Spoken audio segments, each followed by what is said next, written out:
We're going to talk about the basis of neuropsychology. First of all, the introduction. What does neuropsychology mean? Well, neuropsychology is a discipline situated at the crossroads between the neurosciences and psychology.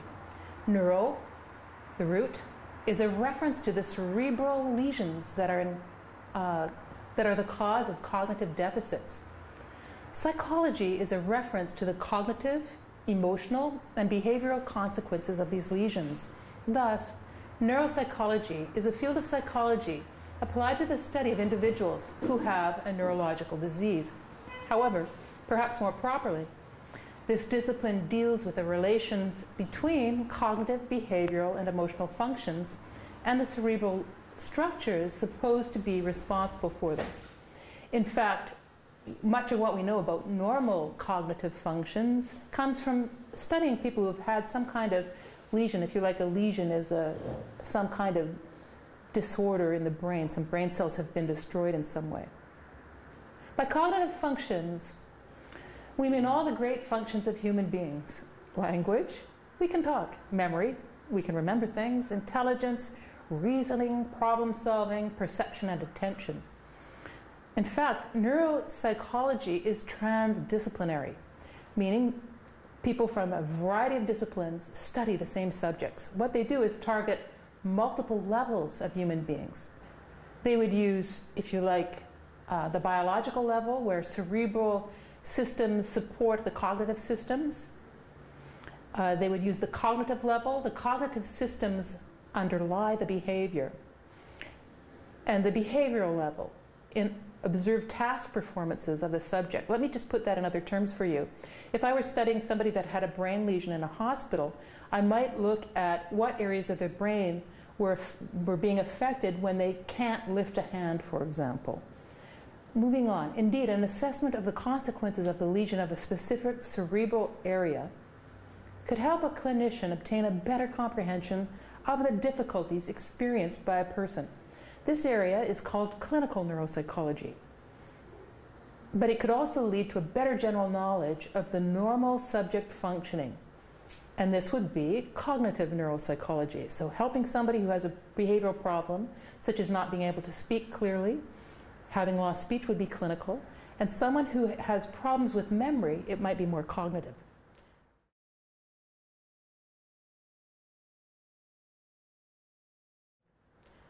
In this situation, the brain-damaged outcomes give researchers the opportunity to test empirically some hypotheses based on cognitive theories. Here we're going to present one of the main problems that arise secondary to brain damage, and it's called aphasia. Aphasia occurs when there is damage to one or numerous portions of the brain that are responsible for the functions of language. So, normal language depends on the complex interaction of sensory integration and symbolic association, as well as motor skills, learned syntactical patterns, and verbal memory.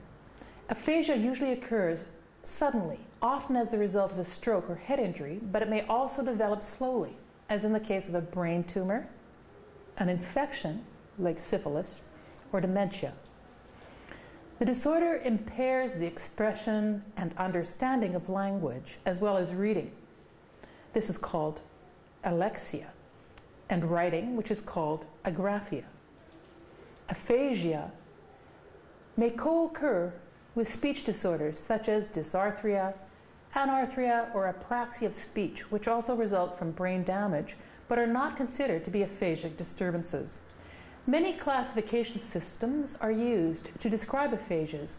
The system presented below groups aphasia into three broadly defined categories. We have fluent aphasias, in which there is fluent speech but difficulties in verbal comprehension and in the repetition of words, phrases, or sentences spoken by others.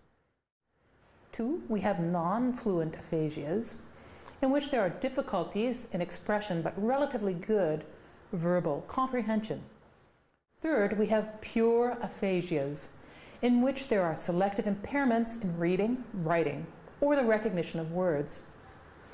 Let's look at one of the fluent aphasias. We'll look at a model of the brain that shows us what area of the brain is disturbed at the same time. Wernicke's aphasia, which is also called sensory aphasia, occurs after damage to the temporal lobe of the brain, which you can see illustrated in the slide.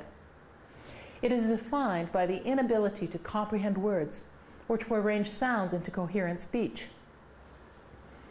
People with Wernicke's aphasia may speak in long sentences that have no meaning because of the inability to speak in a grammatically correct fashion, and they add unnecessary words. This is called paraphrasy, and even create made-up words. This is called neologisms. As a result, it is often difficult to follow what the person is trying to say. People with Wernicke's aphasia usually have poor auditory and reading comprehension, and they're often unaware of their mistakes. Being unaware of your mistake is called anosognosia. These individuals usually have no body weakness because their brain injury is not near the parts of the brain that control movement. Now let's look at conduction aphasia. When there's conduction aphasia, there is a paradoxal deficit. That means that auditory comprehension is near normal and oral expression is fluent with occasional paraphasic errors. But repetition ability is poor. This is caused by deficits in the connections between the speech comprehension and the speech production area.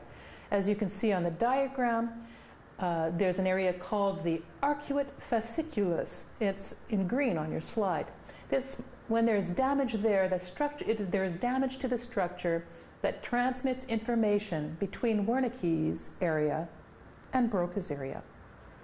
Nominal or anomic or amnesia aphasia is essentially a difficulty with finding the names of objects. So this is called anomy, where patients are able to comprehend speech.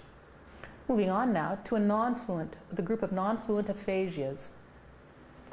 And we see that that's the blue area of the brain where we have Broca's area. People with Broca's aphasia or expressive aphasia understand speech well, but they have to labor to produce it around 10 words per minute on average.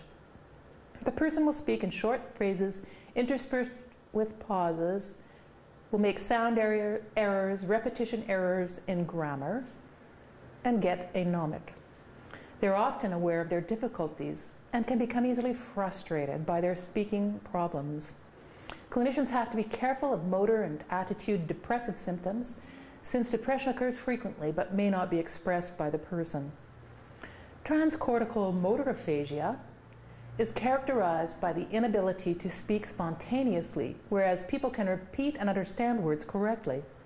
This deficit is due to a lesion in the supplementary motor area, abbreviated as the SMA, which is localized right next to Broca's area, also on your diagram. And it's involved in speech initiation. In third class, we have pure aphasias. These can include alexia, which is the inability to read, agraphia, which is the inability to write, and word deafness, in which a person cannot hear or repeat words, whereas non-language sounds can be heard. These disorders may be quite selective. For example, a person may be able to read but not write, or be able to write but not read.